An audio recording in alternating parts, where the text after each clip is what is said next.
Hello everybody, আমার রান্নাঘরে আপনাদের সবাইকে স্বাগত। আমি স্নেহা রয়েছি আপনাদের সঙ্গে। এখন আমরা শিখবো একটা আচার, লেবুর আচার। আর আমাদের সঙ্গে রয়েছেন শর্মিষ্ঠাদি। শর্মিষ্ঠাদি, ওয়েলকাম। হাই স্নেহা। হাই, কেমন আছো? খুব ভালো আছি। লেবুর আচার খুব কমন, বাট আমি এক্স্যাক্টলি কিভাবে বানাতে হয় সেটা জানি না। অনেকে বিভিন্ন জনে বিভিন্ন রকম বানান, তো তুমি একটু বলে দাও দর্শকদের। বানাচ্ছি সেটা কিন্তু অথেন্টিক। আচ্ছা, তার জন্য লাগছে পাতিলেবু। এখানে 20টার মতো পাতিলেবু আছে, লঙ্কার গুঁড়ো, এটা হলো শুকনো খোলায় ভেজে তারপরে এটাকে গুঁড়িয়ে নেওয়া হয়েছে। এটা মেথির গুঁড়ো, হলুদ, নুন আর সর্ষে। আচ্ছা, সর্ষের গুঁড়োটা কিন্তু মানে কড়াতে ভাজতে হয় না, কিন্তু মেথিটাকে হালকা করে ফ্রাই করে নিয়ে তারপরে গুঁড়ো করবেন, তাহলে এটা ফ্লেভারটা খুব সুন্দর হবে। দেখো, আর রান্নাটা পুরোটা হবে সর্ষের তেলে। আচ্ছা, আমাকে একটা ছোট কড়া দেবে, এটা জ্বালিয়ে দেবে। হ্যাঁ,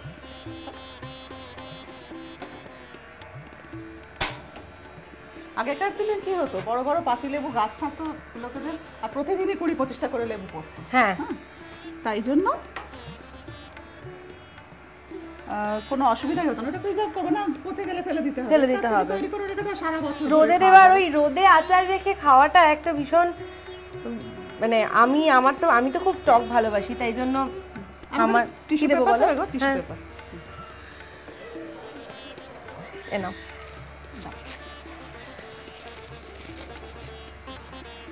আচ্ছা, তেলটাকে না প্রথমে গরম করতে হবে। আচ্ছা, গরম করে তারপরে ঠান্ডা করতে হবে। আচ্ছা, আমাকে একটা স্পুন দিও।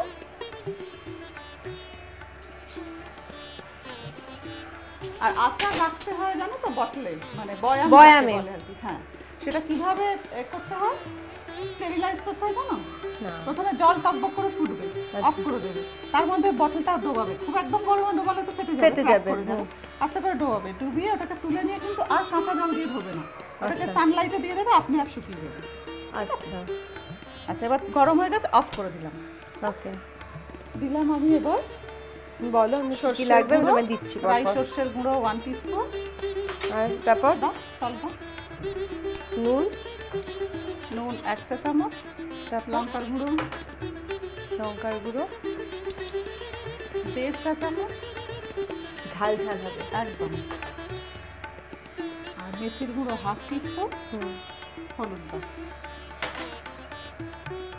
হলুদ দেবো 1/2 টিস্পুন। এবার নাড়ার জন্য আমাকে কিছু একটা দাও। দিচ্ছি।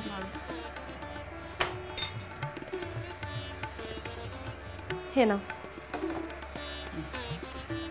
এটা পুরো যখন মিক্স হবে তখন কিন্তু গ্যাসটা অফই থাকবে, নাহলে পুড়ে যাবে। আচ্ছা, আসো। অলরেডি আচার সরষের তেলের গন্ধটা একদম ডমিনেট করছে, ঝাঁঝ ভীষণ। এরপর এই যে জিনিসটা হলো, এটা আমি এটার মধ্যে তুমি ঢেলে দেবে। হাত সরিয়ে দাও।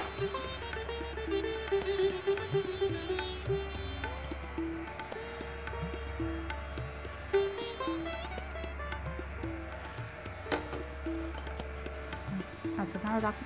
আচ্ছা, এবার এটাকে ভালো করে মিক্স করে নিতে হবে, মানে সব কটা লেবু যেন এই মশলাটা পায়। এখনই হ্যাঁ, দেখে খুব লোভ লাগছে। আর আচারটা মানে মোটামুটি আমাদের ব্রেকফাস্টে ধর একটু পরোটা হলেই আচার ভালো লাগে, প্লাস ডালের সঙ্গেও আচার অনেকেই খান। ভাত, রুটি, পরোটা সবের সঙ্গে হলে তার কোনো কথাই নেই। এবার তুই আমাকে বয়াম দাও। এখানে আছে, দেখবেন লেবুর আচার আর তেঁতুলের আচারটাকে এখানটা স্যালাইভা টকে যায়।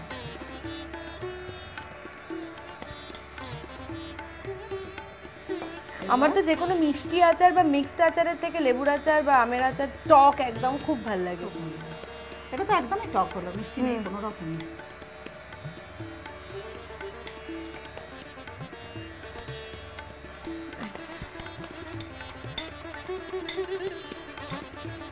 এইবার এই যে হ্যাঁ, ওইটার জন্যই আনলাম, একটু দাঁড়িয়ে গড়াচ্ছি।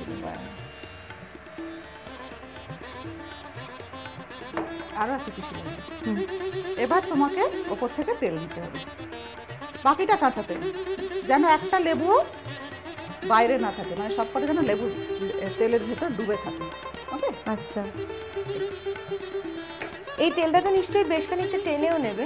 হ্যাঁ, মানে মজবে আর কি, মজবে। এবার এটা এখন তুমি খেতেও পারো, আবার রেখেও দিতে পারো, 2-1 দিন রোদ খাওয়াতে হবে। রোদ খাওয়ানো বলে একটা ব্যাপার আছে জানো তো, যখন খুব বৃষ্টি পড়বে তখন দেখবে ফাঙ্গাস হয়ে যাওয়ার চান্স থাকে।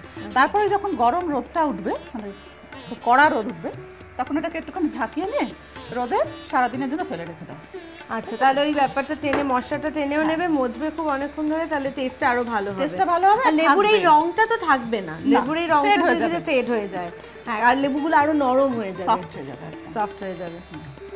ব্যাস এরকম নাড়িয়ে নাড়িয়ে একদম পুরো রেডি আচ্ছা, তোমার লেবুর আচার। ঠিক আছে, এটাকে আমি রোদে দিয়ে খাওয়ার ব্যবস্থা করি। Thank you Sharmistha di, thanks a lot. লেবুর আচার একদম রেডি। যারা খুব টক খেতে ভালোবাসেন তারা এটা চটপট বাড়িতে বানিয়ে ফেলুন। এটা আপনি ভাত, রুটি বা শুধু শুধু যেমন ইচ্ছে খেতে পারেন।